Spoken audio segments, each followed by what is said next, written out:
the Fandom Bricks podcast. Hello and welcome to the Fandom Bricks podcast. I am your host Sam, better known as Bite Sized Bricks, and I am joined again today by... I am Josh, the Galaxy of Bricks. Hello everyone. And we've had quite a busy week. I think both of us have had quite a busy week outside of LEGO. Josh, you've even started a new job as well this week, so we're all go this week. Yeah, very much so.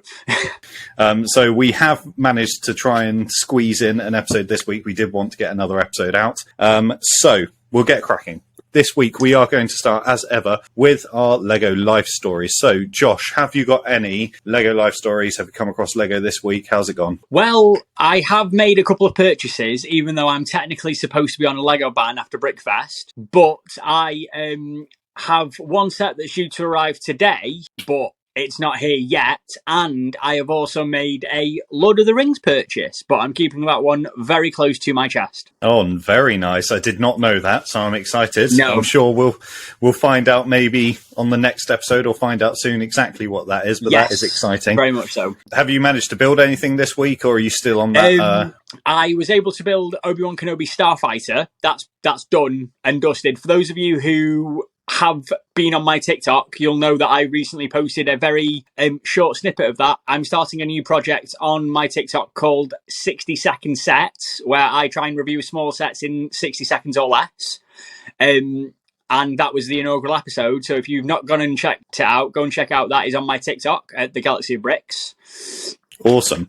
It's always good to try out new things. Yeah. I have built nothing. Really, that's a lie. Behind me, I think just out of shot, I have built the Darth Vader and Obi-Wan brickheads, which we all talked about last week. So I have managed to kind of get those bashed out. This Yoda right here, I made a purchase yesterday, and I thought that will be my LEGO purchase of the week, and probably for a while. I then got to Argos and found that they had the scythe on a ridiculous deal, down to about £60, and I thought I better get that whilst it's that cheap. So I ended up buying the scythe as well, which I am planning on building at some point, either or starting today, maybe this evening, because I've got a bit of a quiet evening tonight, so I may get started with that later, but certainly at some point over the weekend I'm looking forward to building that. I've seen a few others build it so far, so yeah, looking forward to that. Nice. It's a good little build. I mean, I haven't got it, but it is one of those ones that's on my list of things that I'm probably going to get within like the next couple of months or so. So we'll see. You have to let me know how it goes as a build. Yeah, I mean, like you, I got the Jedi Starfighter, Obi-Wan's Jedi Starfighter, but I hadn't picked up the scythe purely out of price. I just felt it was a bit overpriced. And I had been waiting for it to drop, just like the ATT. Actually, I'm still waiting for it to do a little bit more of a drop, and then I'm sure I'll pick it up at some point. Exactly. Okay, so yeah, sorry. I was just saying, it's one of those things, isn't it? Right now, for LEGO especially, a lot of us who are collectors have to kind of be a little bit more savvier with our purchasing. So money is a really big factor as well. So if you are starting a LEGO collection, please take it from us. Budget, that is the key. Absolutely, and you're right. I think with the price increases. Nowadays, if you're buying 3 sets, let's say out of a wave, you're buying 3 or 4 sets, the difference, if you add each one up, is getting towards £80, £100 difference between those 3 or 4 sets that it would have been a year ago. So it does. These price hikes have made a big difference. So yeah, I'm definitely being a lot more careful rather than just going out on day one and buying everything. I'm waiting. I'm being patient, using those Jedi qualities. Absolutely. Okay. Right, so let's move on to our main topic number 1. As we can see here, LEGO has revealed the new idea sets, or 4 new idea sets for 2023. So what I'm going to do is just kind of go through each one and kind of pick your brain about each one and how you feel, whether you might be interested in picking them up. So let's get those idea sets up here. So the first one that we come across is the Lego insects. So what are your thoughts? Have you had a chance to have a look at these yet, Josh? yeah, Lego insects. I get it, and I think for a young child and somebody who's very much into nature, biology, flora, fauna, things like that, it's a winner. But for me, who is, I wouldn't say that I'm a seasoned collector, but at least I'd like to think I'm a collector who has a very specific niche that I collect. It's not something that I myself personally would go for, but I wouldn't detract anybody who does collect this kind of thing because they do look very interesting, and I'm curious to see how the build techniques would go. Yeah, absolutely. I think these ones that the designer has built here, I think it's Jose Maria. Let's hope I have pronounced that properly. But there's some really interesting build techniques, like you say. I think it would be a really interesting build. But for myself, like you, it's not something that I'm particularly interested in. Not something, especially with the Lego idea sets. When the Lego idea sets, I want something to display. And I feel like with these, it's almost like you're just going to get them. They're going to get lost. They're going to be kind of dotted around everywhere. I almost feel like it needs kind of like a diorama style, maybe some grass or something, a scene to kind of put them in would be really cool. Yeah. But I think, like you, I think there's definitely going to be the audience out there. I think there's going to be a lot of people out there that are going to want to pick this up. And actually, for an idea set, it's quite small. So I think price-wise, I think it should be quite a reasonable set. I agree. I think you probably pay something similar for this that you probably pay for, say, like the Marvel Mechs or something like that. So probably within that, say, £10 to £18 price range, depending on what it is. Because obviously, if you're going to go for insects, they do vary in size. And I think that will be a really good price per brick, cost per purchase sort of ratio, things like that. So consider. So, I mean, I'll wait and hold off until the pricing comes in. But, I mean, if you have a Bricklink store, something like that is ideal for parts as well. You could buy that for parts for a Bricklink store. Yeah, absolutely. Yeah, I think it's going to be a popular set, just maybe not one that I'm particularly interested in picking up. Okay, let's move on to the next one. Now, this one does look interesting. So the next one is the Orient Express. I know from being in the Lego community for a while now, there are a lot of train fans. Lots and lots of train fans within the Lego community. So what are your thoughts on this, first of all? Is it something that interests you at all? I mean, we all know about the Orient Express, and it's got that fabled kind of lore about it. It's not something that people may not know a lot about, but when you say Orient Express, it's something that's ingrained in your head. You at least know something about it. I mean, it's kind of convenient that they're releasing an Orient Express style set when we've just had a UCS Hogwarts Express as well. So the timing of it seems a little bit kind of almost within the space of like 12 months from release of one to the other, we're getting an Orient Express. But again, I am not a big train person. Trains are not my thing. I know a lot of people who are into trains, and like you say, Lego trains is a subgenre within itself. Like there's a lot in that fandom who collect specifically Lego trains of any kind of theme. I would be curious to see the build of it. Will it be motorized? Things like that. Will it come with minifigures? Will it just be a display-based set? You know, I want to know the details before I kind of think about it. It isn't something, again, that I myself am interested in, but I think it will sell for a specific group of collectors, maybe. Yeah, I agree. I think it's... It was funny when you said the Hogwarts Express, because that was my immediate thought. Is as soon as I saw this, we've just had in my head, it's a very similar train, because again, I'm not particularly into trains. So in my head, it's like, there's another train. The thing for me that would be interesting is to see whether it would fit on the regular tracks and whether it would actually be a usable train. If you're a train enthusiast and you've got tracks and things set up, is that going to be a usable train? Or like you say, is it just going to be a display set? I think that could probably swing a lot of people if it's usable, if you can actually put it on the tracks and get it going. I think it would be a little bit disappointing if it was just a display set. I'm sure even if it is a display set, people will work it out and adapt it and get it to fit. Exactly. But having a look at it, it does look like a very detailed, very carefully thought out build. So I'm not surprised that it's been accepted through the Ideas program. This one was designed by Thomas Lejeune, I think. That's how you pronounce it. But yeah, I think it's a really, really good model. I think looking at it, I would love to build it. I'm just not sure I want to shell out the probably £300-400 that it's going to take to pick it up. I was going to say, based on the size of it, price wise, you're probably looking at that lower tier 300, higher tier £400 threshold. And again, if you look at, as I've said numerous times on a couple of previous episodes of this podcast, and also I've said in other TikTok lives as well, it's an expensive thing to take up when you can get other sets for less that you will enjoy. So you'd have to be very serious about collecting it. But again, I'd love to see the detailing and all the little nooks and crannies and intricacies of it. So yeah, absolutely. I mean, I look at these sets and I just think, I wish I could build them. I just want to build them and then like hand them back and be like, thanks very much for the experience, and you can take it back now. Okay, right, on to number 3. This one is cool. Tales of the Space Age. So the designer here, Jan Woznicka, that's going to be really poorly pronounced, has designed these kind of 3 poster-style Tales of the Space Age sets here. For me, the gradients, just with bricks kind of built up different shades of bricks, just looks so cool.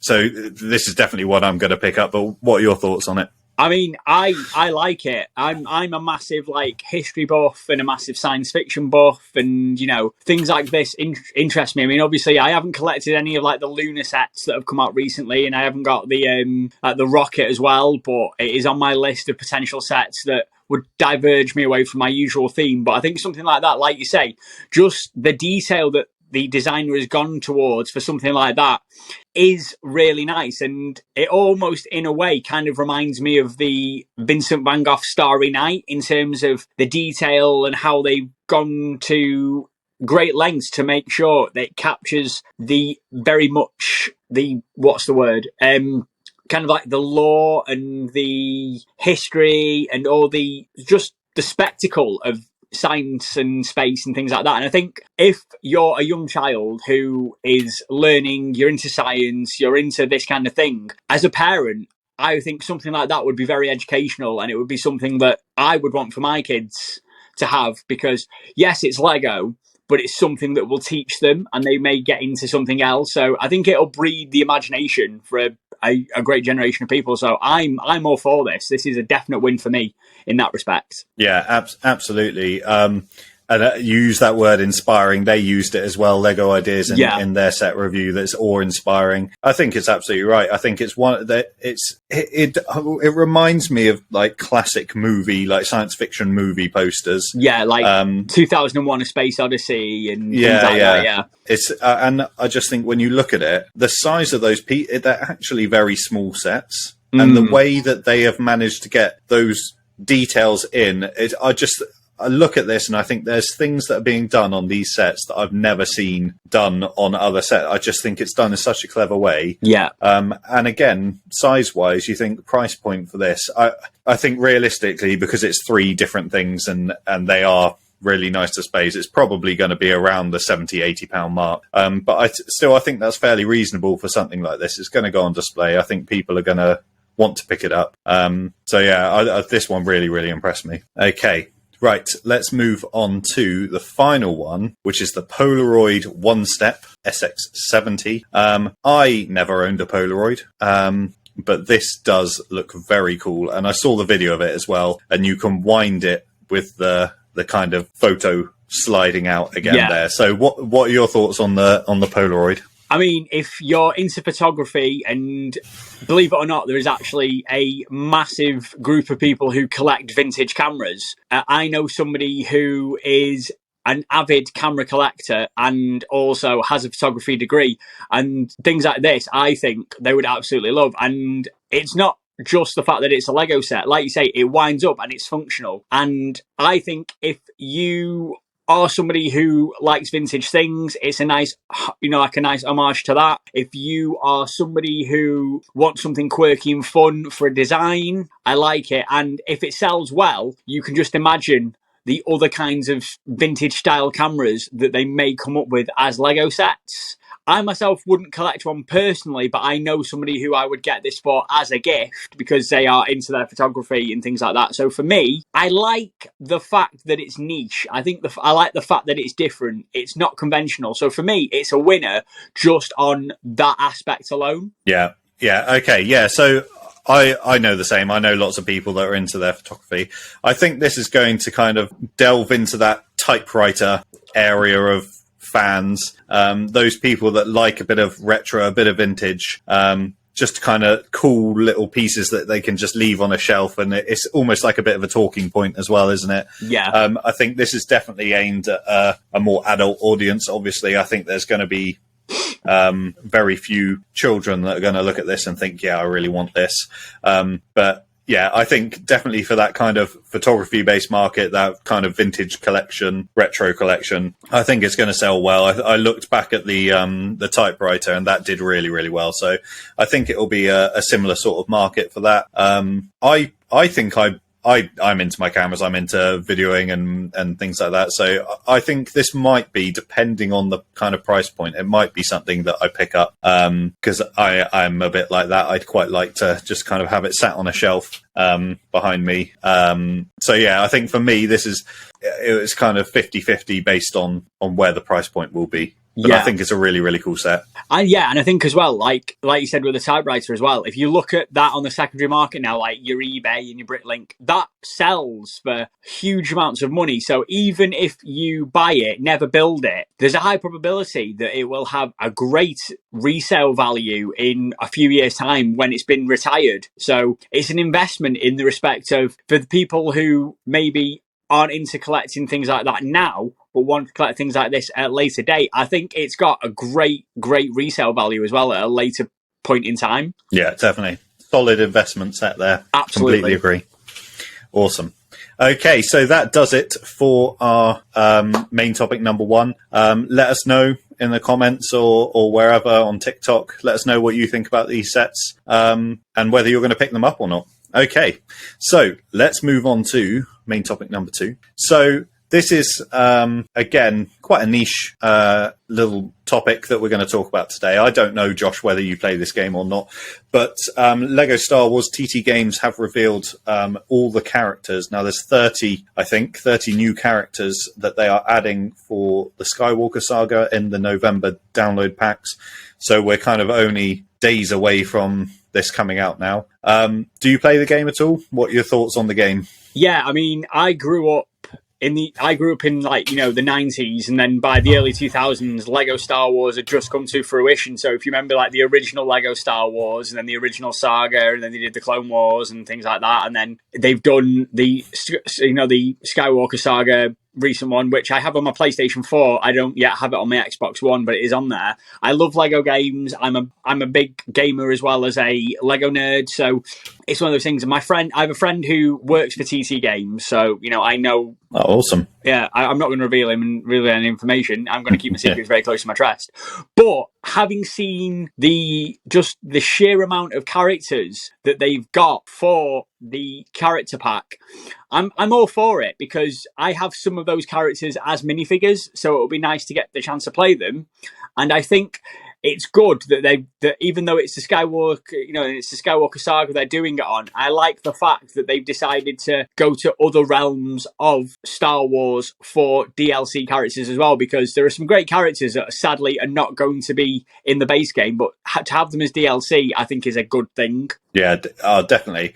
I think that's one of the things, and I love looking at things like this, because it does genuinely show that the people who make these Star Wars things, these Star Wars games or comics or what, they love Star Wars as much as we do, and sometimes you forget that. Sometimes you watch the shows and you think, why can't they put, like, it would make sense to put this character in, it makes sense to put this character in, and you have all your, like, fan theories in your head. But actually, when you have a game like this and you can start going through all the characters, it's awesome. And I know, playing with Jacob, that sometimes he just wants to go on. He doesn't want to do the mission. I'm one of those people. I just want to I want to get through the missions and things like that and complete it first.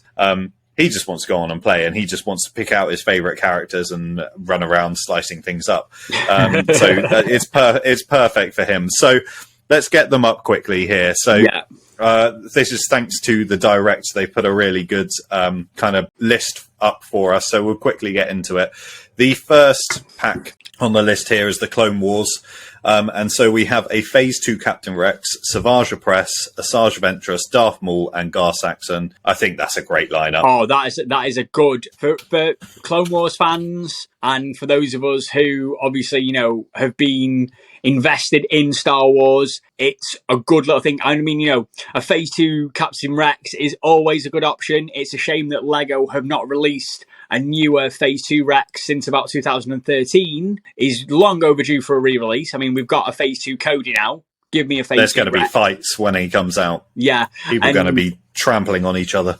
Yeah, and obviously, Savage Opress is a really good one. And, Gar Saxon is an interesting one because of his helmet design and things like that. I think just the coolness of his helmet will be really cool for, obviously, Mandalorians are the in thing at the moment. Yeah, I agree. I think Gar Saxon they've definitely gone for those.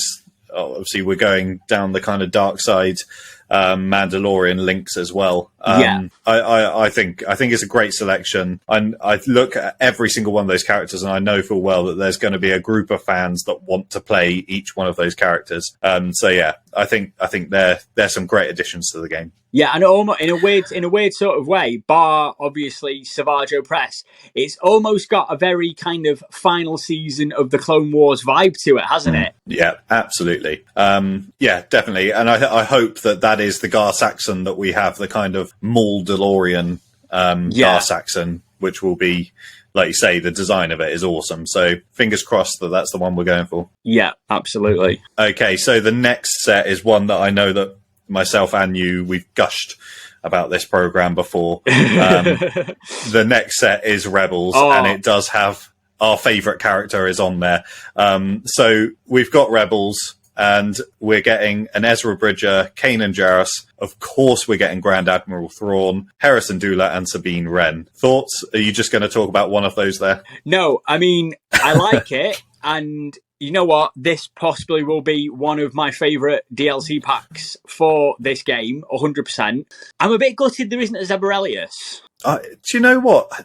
Alongside the only ever being in the Ghost set, he is a forgotten character. And actually, when you watch through it, and I remember watching it at the time as well, everybody loves Zeb, and he just seems to have kind of been pushed to the side all the time. I mean, I think it's... part of me wonders, is it because of sort of the darker history based on the Lasat and his species? Because obviously, we know what the Empire did to his species and basically made them virtually extinct or very, very, very rare. But even so, I think Zebrelius would have been a really good inclusion to this pack, and it would have been nice, especially with Ahsoka coming out as well. If we're going to get the Ghost characters in Ahsoka, it would make sense to give us a Zebrelius, because who knows, maybe it's a future DLC pack that they could do later down the line. They could do, say like alien species and things like that. And I mean, Thrawn, absolutely 100%. Give me Thrawn in Lego. I hope he comes with a blaster and he's just there, just absolutely shooting things up. Ezra, I hope he comes with lines.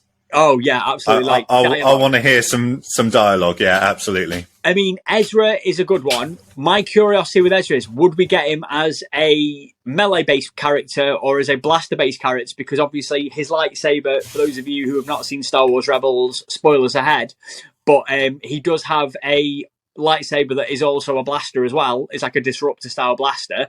And I'm wondering, will he just be a melee-based character, or will he be a little bit of both? But I don't think that's a thing that they do for Star Wars now. So no, I can't remember another character doing that. I think looking with Thrawn being in there, I get the sense that this is going to be kind of season 3. Kind of Rebels, so I think we're probably past the blaster and lightsaber duo, but it'll be interesting to see what they come up with. But yeah, I think a great lineup. But like you say, I think leaving themselves open for future additions. I think things like Callus and Zeb, Chopper. You've got lots and lots of other characters in there. Chopper, Hondo. Chopper and, Hondo and Akka would be a great choice. And I mean, you think about Star Wars Rebels and just the art scheme and the colours scheme as well. If they were to do a locations pack as well, Lothal would be a really good idea. Like Lothal Spaceport as a locations pack. Yeah, that would be awesome. With lots of Sabine Wren artwork all over the place. Yeah. I mean, Sabine Love as it. well, that's a really cool character as well to kind of go for. I mean, as Lego, she's got 6 minifigures or something like that, and they're all variants just based on the hair. Yeah, so lots of different variations of Sabine. See what we go for. Yeah. Awesome. Okay, so on to the next bunch. We've got the Book of Boba Fett. Kind of fell flat as a series for me, but lots of cool characters in there. So we've got Black Chrysanthemum, Cad Bane, Cobb Vanth, the Armourer, and Pelimoto. Oh, okay. I mean, Black Chrysanthemum, yes, I think that is good, because if you are a massive Star Wars geek like myself and Sam are, you'll know that he's got a very big backstory in the magazines and the novels. He's actually a very well fleshed out character within the Disney canon, and he is pretty much the evilest Wookiee in the galaxy, even though the Book of Boba Fett portrays him as a bit of an anti-hero. So I'm very much... Yeah. I'm interested to see how he'll look in terms of design and how he'll look in terms of, that sort of thing. Cad Bane, I would have preferred a Clone Wars Cad Bane when he was at his peak. Agreed. But I'm not going to say no to Cad Bane. Cobb Vanth. Fanboying. Yeah, Cobb Vanth. I've got him as a 6-inch Black Series mini, as a 6-inch figure. I'm all for it. I'm waiting for them to release him as a minifigure, because I think they could do a Mos Pelgo kind of based sort of set. Would be good in a few years' time when the Book of Boba Fett maybe isn't running and they want to go back on the nostalgia train. Give me Timothy Olyphant as a minifigure and I will give you my money now. Yeah, agreed. Awesome. The Armourer, I'm surprised isn't in there already. I don't know why I thought she was, but I mean, it's the Armourer. And Pelimoto, I think, is a bit of a nothing character. Would just, I imagine, add humour elements there. Pelimoto like her as a character. Yeah, doesn't interest me as it doesn't interest me in Lego based, but yeah, like you say, character, fair enough, she's there, but Lego based, not really for me. Yeah. Okay, then on to Obi-Wan Kenobi. We've got Obi-Wan Kenobi Tatooine outfit. I'm assuming that's kind of like the bluish hue one that he was wearing in the in the Scythe set. Actually, the Grand Inquisitor, Reva, the Fifth Brother, and Darth Vader. I think none of these kind of come as a surprise, and we've seen all of them as minifigures. So, thoughts? Yeah, I agree with you. I think Grand Inquisitor is a nice touch because he's not in the Rebels pack, which makes sense because he's only in Rebels for about a season, isn't he? Like 2 seasons of Star Wars Rebels. And then obviously he's in Kenobi, and how Kenobi is based, he's in that. I mean, Reva, we may not like her character and she may be a little bit kind of 50-50 with some parts of the fandom.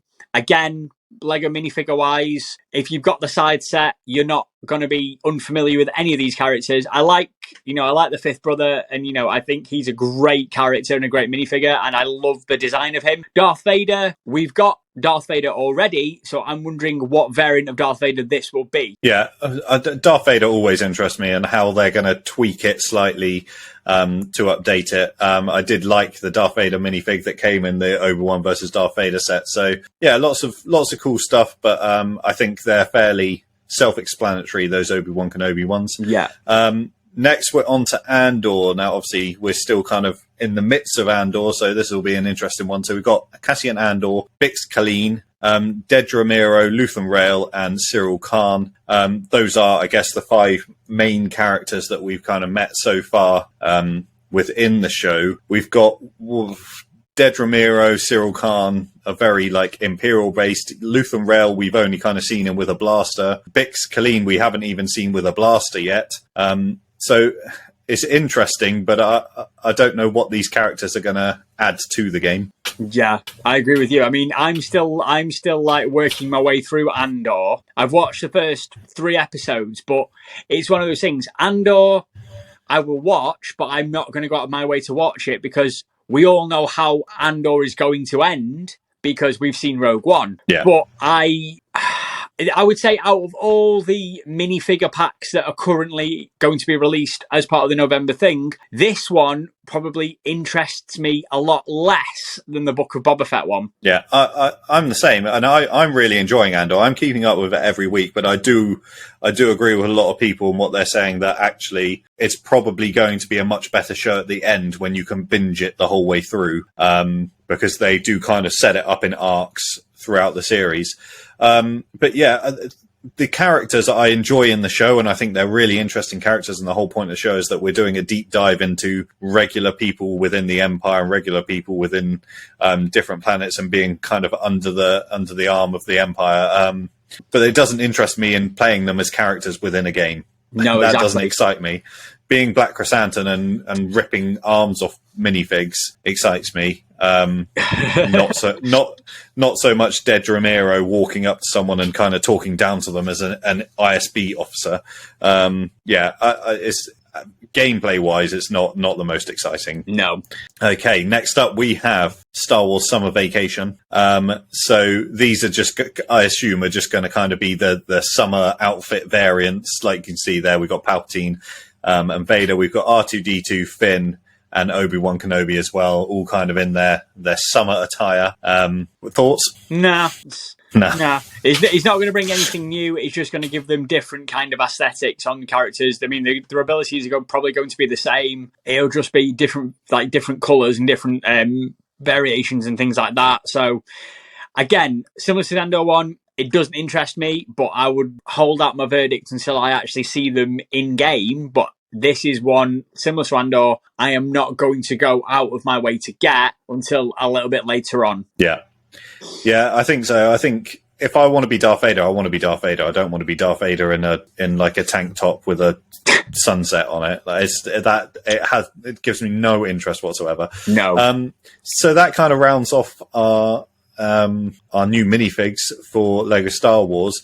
Which out of these, I know you mentioned Boba Fett, but we've got the Clone Wars, Rebels, Book of Boba Fett, Obi-Wan Kenobi, Andor, and Lego Star Wars Summer Vacation. Which one out of those interests you the most? Which would you pick up first? Definitely Rebels.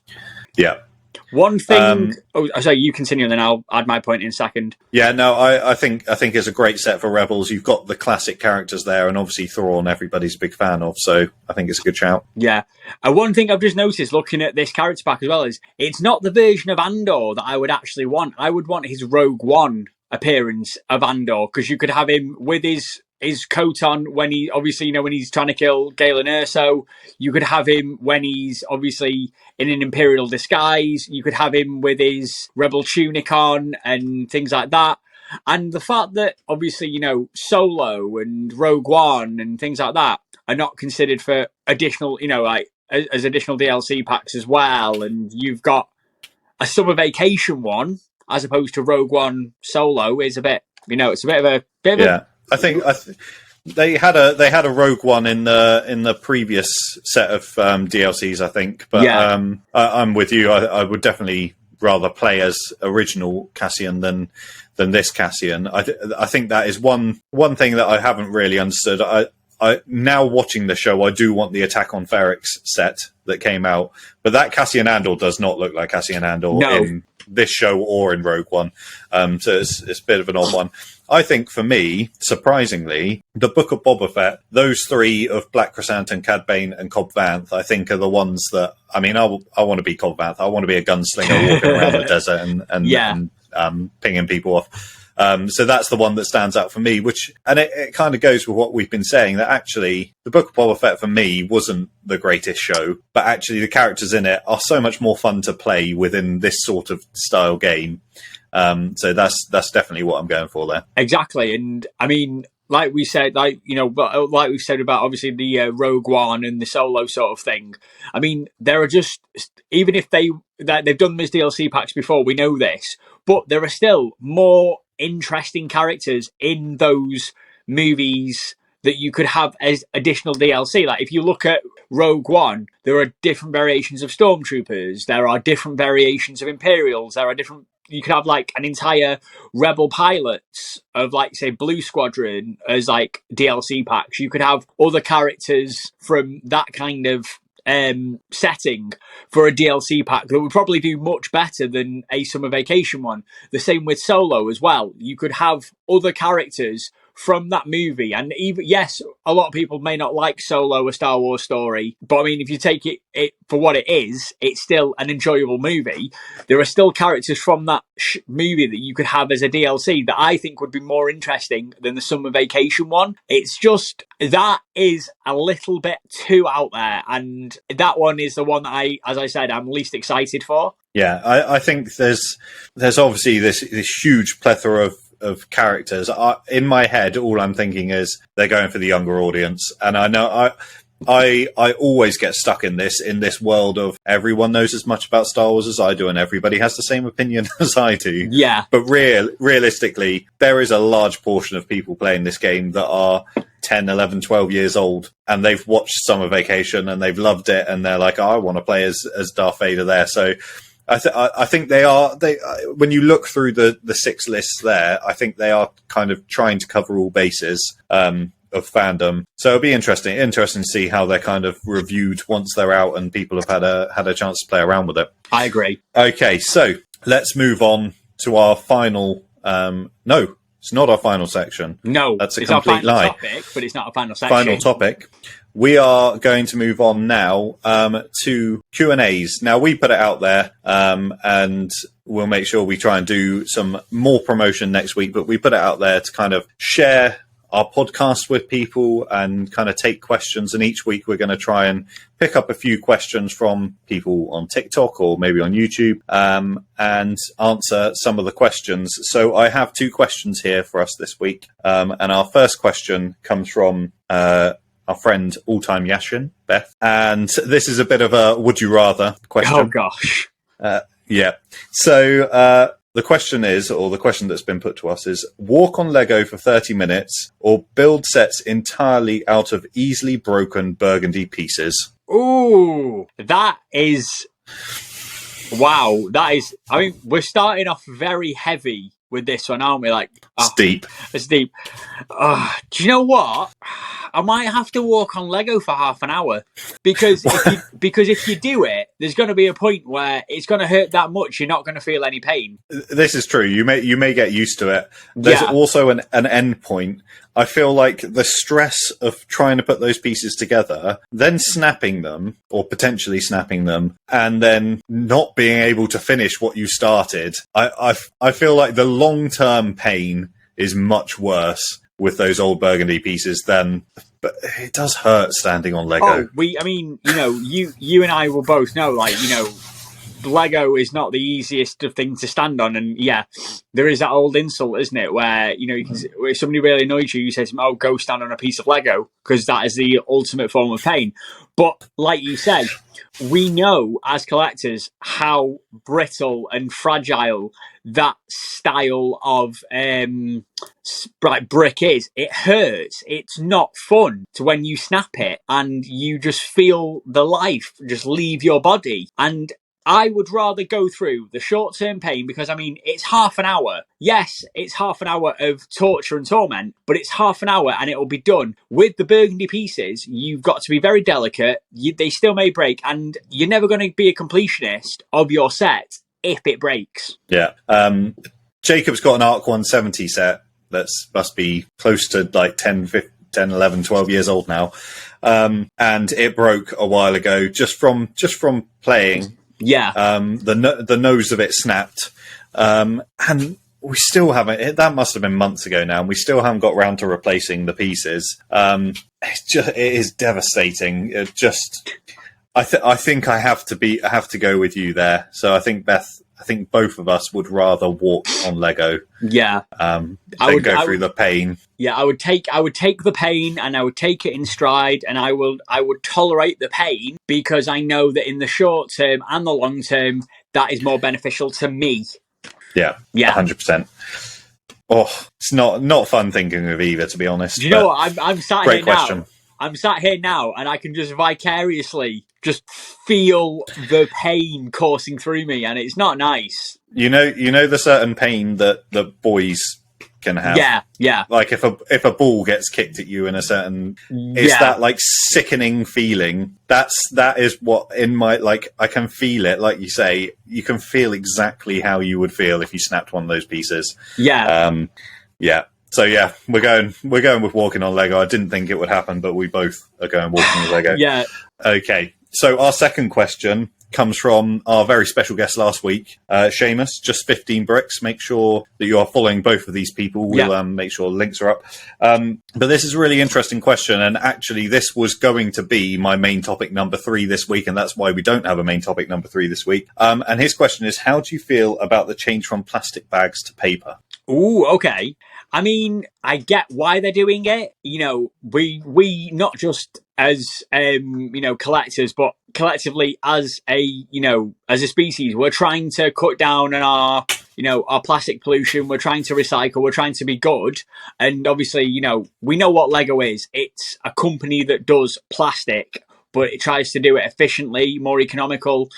I am for it, but I would hope that if they're going to have plastic and they're going to have them, it's very limited, because we ourselves know that you can get, when you open a set, you can get a massive clear bag with only a few pieces in. Whereas, obviously, if you were to have it with paper, you may not be able to see what the bag is, but it would be a lot more recyclable. It would be a lot better. So I'm for it in the respect of, I think it'll be better for the planet. But would it take some of the joy out of it? Because if you're going to build a set, save everything, and then resell it later, you've got to be very careful of the bag. So there's pros and cons for me personally, but I'd love to hear your thoughts on this topic as well.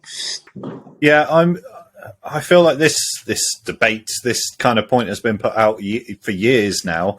I remember doing a project with my class years ago, and we were talking about recycling, and we actually watched the video, and I remember watching a video, and this must have been 2 or 3 years ago, where Lego kind of announced that they were going to move from plastic to paper bags.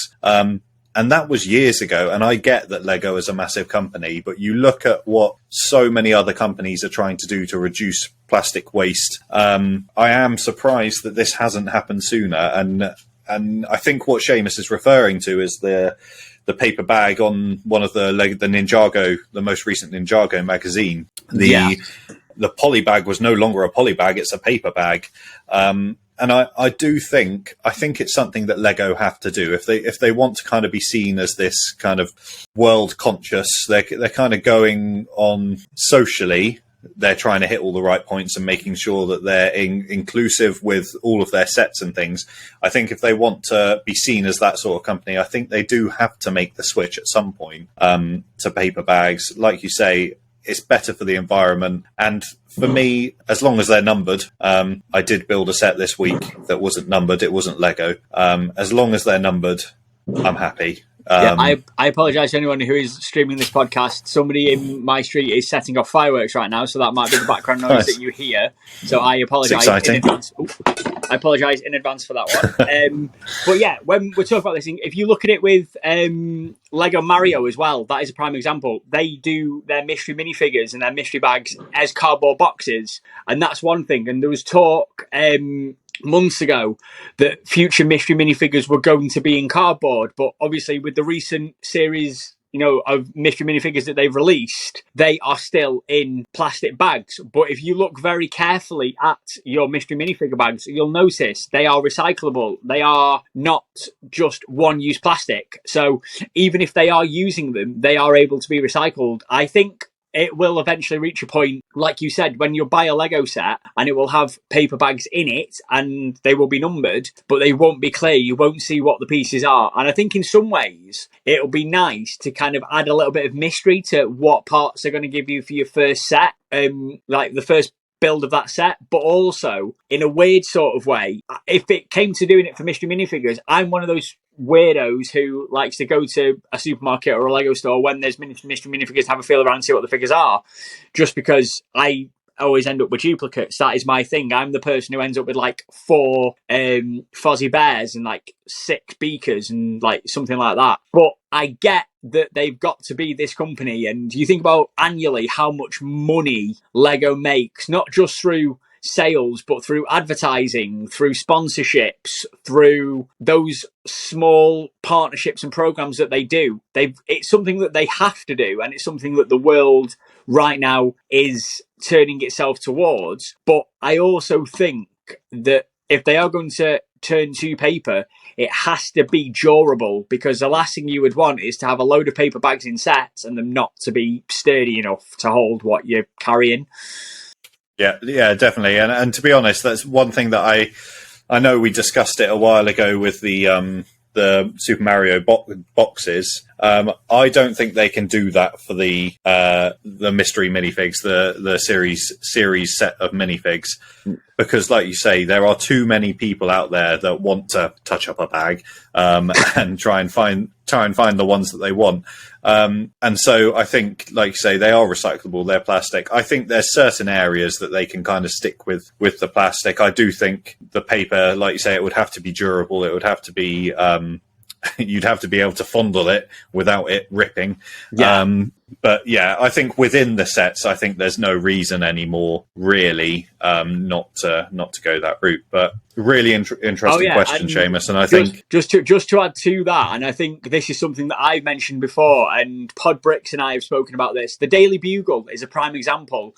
That is a very large box, and within that box are half the bags for that set. But within that set is another box, and inside that box is the last part of that build. So it's a box with a few bags, and then inside that is a box with a few more bags. That, to me, isn't economical. That isn't a cost-effective way of doing it. And there's about 3 or 4 numbered bags of the same number. So realistically, if you can scrimp and you can justify putting them in one bag of that number, or maybe 2 bags of that number instead of 3 or 4, that still helps with plastic pollution, and that still helps with saving here and there. So yeah, absolutely. Yeah, I think it's something that Lego will inevitably kind of continue discussing and continue moving towards. But yeah, like I said, great question, Seamus. Absolutely. I think this debate will continue on, and it'll be interesting to see where it goes. Okay, so that's all our topics done now. We're on to our weekly draft, as we always do.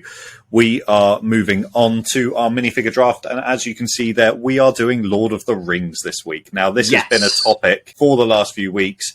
Our first episode, we were obviously talking about what the big set was going to be for next year. Last week, we talked about all the sets that we were seeing at Brickfest.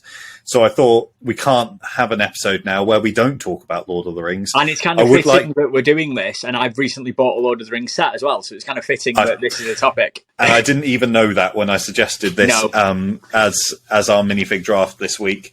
So I'm excited for you there. I can't wait to kind of find out what that is.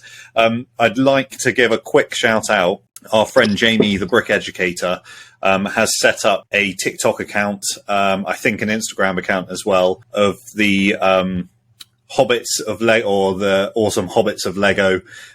He set up a Lord of the Rings Lego fan page, the A-holes. So I'll give a shout out to that, because it's cool. And if you're into your Lego Lord of the Rings, it'll be a great place to kind of find out some more information and see or share that love of Lord of the Rings Lego, because I think myself and Josh have kind of worked out within ourselves in the last few weeks that actually we're much bigger Lord of the Rings Lego fans than we thought we were. Absolutely, and we have seen from Brickfest the extortionate and exuberant prices that Lord of the Rings sets are.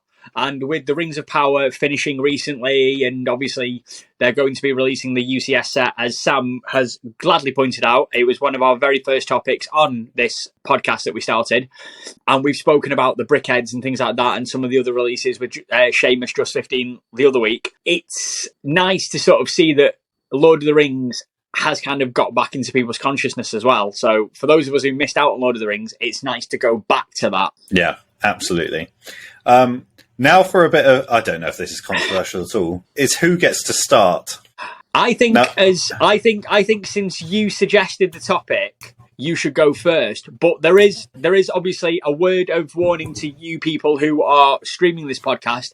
I made a point of saying to Sam when we were planning this out that Hobbit characters or characters from The Hobbit were off the equation. So obviously certain characters have appeared in both, but we are excluding characters who have just appeared in The Hobbit. So you're not going to get any Bombers, you're not going to get any, specific Lord of the Rings characters, Hobbits characters. So as of the Defiler is not going to be allowed. Yeah, it's an instant dismissal from the game if you have a Hobbit character. So after last week, I was so glad when you sent me that message. I was like, "Oh, thank God you've reminded me." I luckily didn't have any in my list, but I was a little bit worried going into this week. Yeah, I mean, doing the maths of it, it's going to be a hard one to sell, because when you actually do the logistics and you actually do your research, you've not got a lot of pool of characters to pick from. So one of us is going to end up in tears right after this, I think.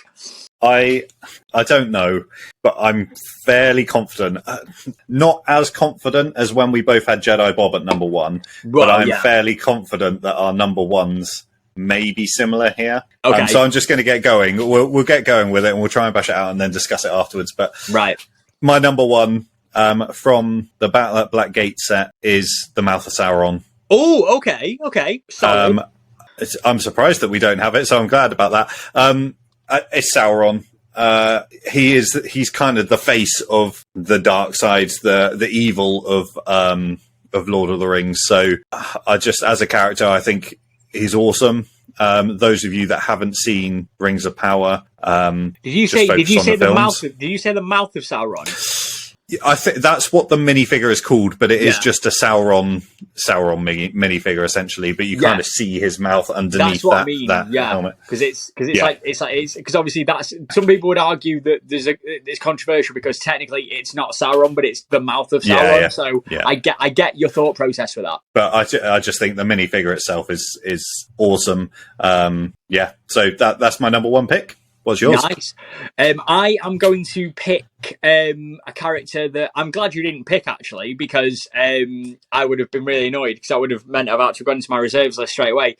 But I'm going to pick a character that I like, and I like the character in Lord of the Rings, and I'm going to pick Theoden, King of Rohan. Nice. He was my third reservist. Oh, okay. So he was on my list. A great minifigure.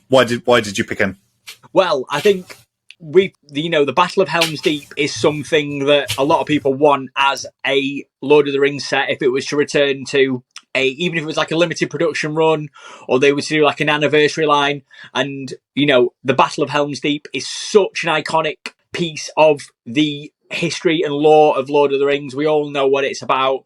And Theoden, you've got that classic ride against the Uruk-hai as they're about to destroy Helm's Deep, and he meets his doom like a man. And I think if any man can ride against not just Uruk-hai, but he can ride against massive gigantic elephants, and he comes as a minifigure, 100%, I'm a big fan. I'm going for that. Great shout. Yeah. Great shout. Love him as a character. And I thought the minifigure was cool as well. So yeah, a great pick. My second pick from the Battle at Weathertop, and this I think people are going to think is a fairly boring pick, but my second pick is a ring wraith.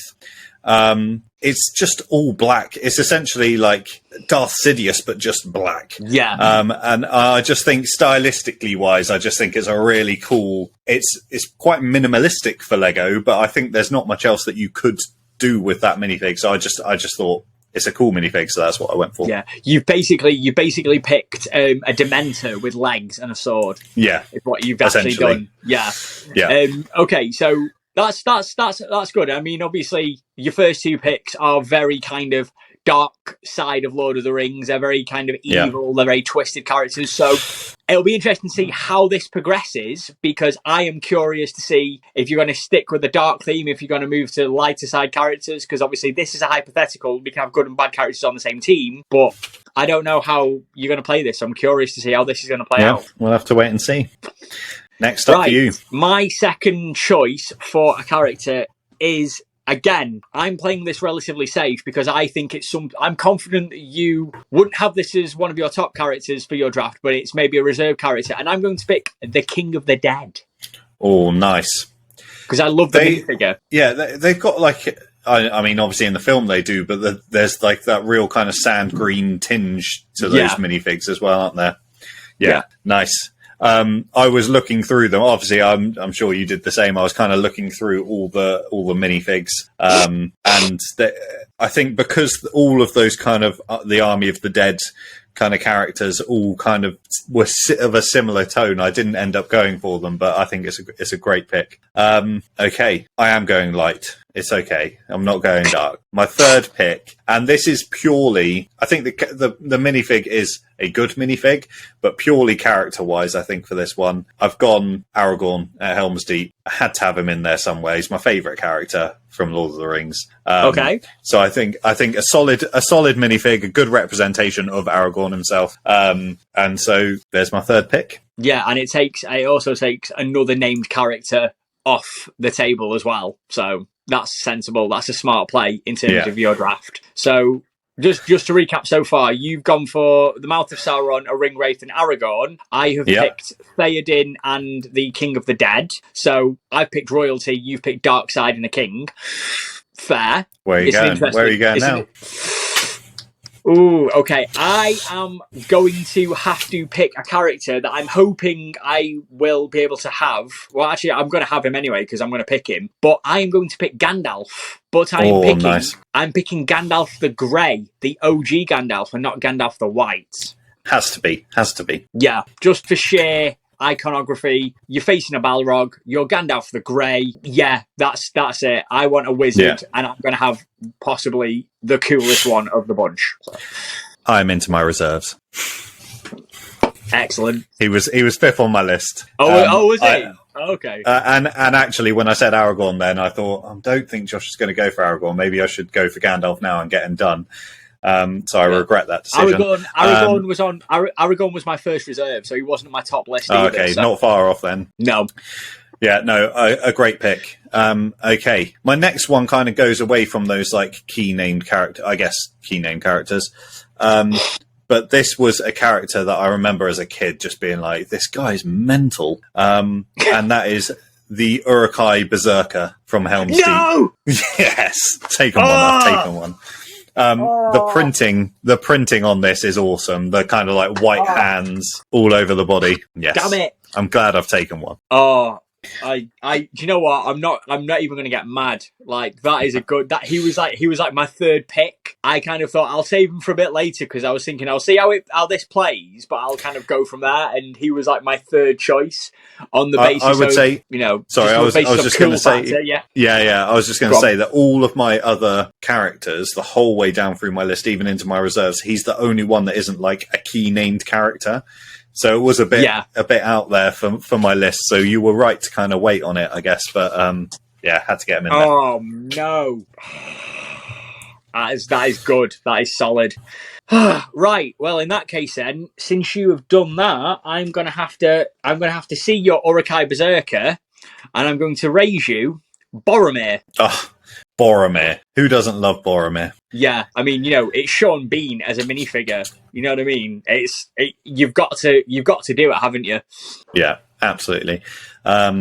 He's one I toyed with a lot. I was kind of like, do I put Boromir in there? I don't know if it's an obvious pick or not, but I think he's a great minifigure, a great character, solid pick. Yeah, go on. Okay. Your turn. So far, I have managed to get all four of my first four picks anyway. So I've gone for Sauron, Ringwraith, Aragorn, and the Uruk-hai Berserker. I didn't manage to get my fifth choice, which was Gandalf the Grey. But my first reservist, I think, is a strong one. And actually, when I think of aesthetics of a minifig, this one was a really good one. And from the Council of Elrond, I've chosen Elrond. Oh, okay. He was one that I was kind of in and out of my list. Do I have him? Do I not? Do I have him? Do I not? But I respect that as a choice. And I think, again, Elrond, which version of Elrond would you have? Would you have the ornate sort of crown version of Elrond? Would you have... Yeah, it's got like the gold crown kind of coming around. Yeah, that's a nice figure as well. So I think that would be the one that I would have if I was allowed Elrond. Yeah, so that rounds out my team. I'm fairly happy with that overall. Didn't get my Gandalf, but strong. That's a very good team, because you've kind of gone for a very sort of flexible. You've got dark magic in your team. You've got an Uruk-hai Berserker. You know, you've got a powerful Elven King. So yeah, I like that. Right. And you've also got, you know, you've also got the, you know, the heir to the throne of Gondor as well. So I mean, if you're gonna go for a team, you might as well pick all them. And I think then, based on just the number of characters that are actually in the pool for Lord of the Rings, and based on your choices, I think for my final pick, I mean, I had a couple of options in my head. Who do I pick? Who do I not pick? You know, it's a very tough one. And I think that I am going to have to pick... I'm going to have to pick Gimli. Nice. Good. A great minifig as well. Not just a good minifig. That is a great minifig. Absolutely. And I mean, I'm going to end it on a high. He's a great minifigure. And I mean, it's Gimli. You know, who doesn't love dwarves? And, you know, he's been a big part of the Fellowship of the Ring. I think Gimli's a very underrated character as well, because obviously, you know, Legolas was in The Hobbit and Lord of the Rings. He... Obviously, you know, he's got the kills and things like that. But Gimli is the one that if I was backed into a fight and I was in a corner, I would want Gimli on my team. I would want Gimli there. And I think the Gimli minifigure, it's surprising. I think there's only ever been one Gimli as well. Yeah, I think so. Other than, I think there's been the like micro figure.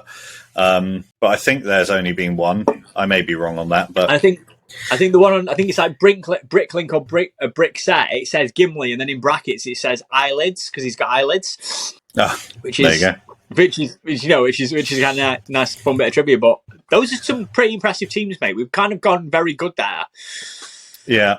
I think, like you say, we were limited on characters. I would like to say there were no girls chosen. I had a look through, and I was trying to be inclusive, and I was looking through. Yeah, and I do think that they did them dirty. I look at Arwen, and it wasn't a great minifig. So yeah, she was probably the closest to being on. She was my fifth reservist, so she kind of made it onto my additional list. But I think hopefully if they do any more next year, that they'll kind of right those wrongs. The other ones that I haven't mentioned on mine, I did have a Legolas on there. Had Gollum, because I do think it's a cool, other than the face print, which I'm not wild about, but the kind of mold itself is quite a cool one.